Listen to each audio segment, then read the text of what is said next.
In today's video, I'm going to teach you how to create a button in Airtable, Action Trigger 2026. We'll walk through creating a button field that triggers an action, in this case, opening a customized URL for each record. This is perfect for things like jumping to a related web page, opening a document, or launching a pre-filled form tied to the row you're on. You'll only need your Airtable account and a base to work with.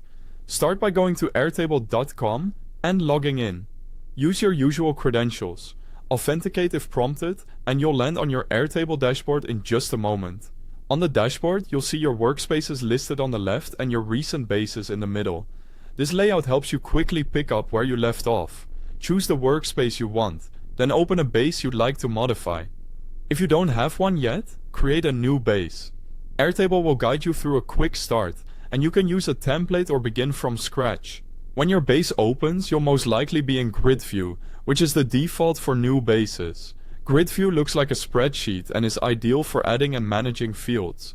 That's exactly what we need for this button. Move to the far right of your field headers and look for the plus icon to add a new field. Click it to create a field, and in the field type menu, either scroll or use the search box to find button. Select button to open the configuration panel. Give your button a clear field name so you know what it does at a glance. Set the label, the text that appears on the button in each row. Keep it short and action-oriented, like open link or view details. Choose a style that fits your base. The simple text style with a blue label stands out well and keeps things clean. Under Action, select Open URL. This tells Airtable what the button should do. Now enter the URL formula.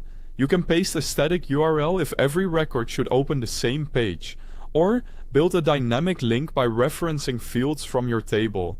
For example, you can combine a base URL with a field value using the formula builder, so each record opens its own specific link.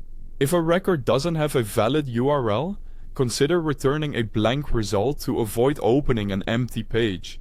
When you're happy with the setup, click Create Field. You'll now see the button in your grid, one per record. Click a button in a row to test it and confirm it opens the correct page.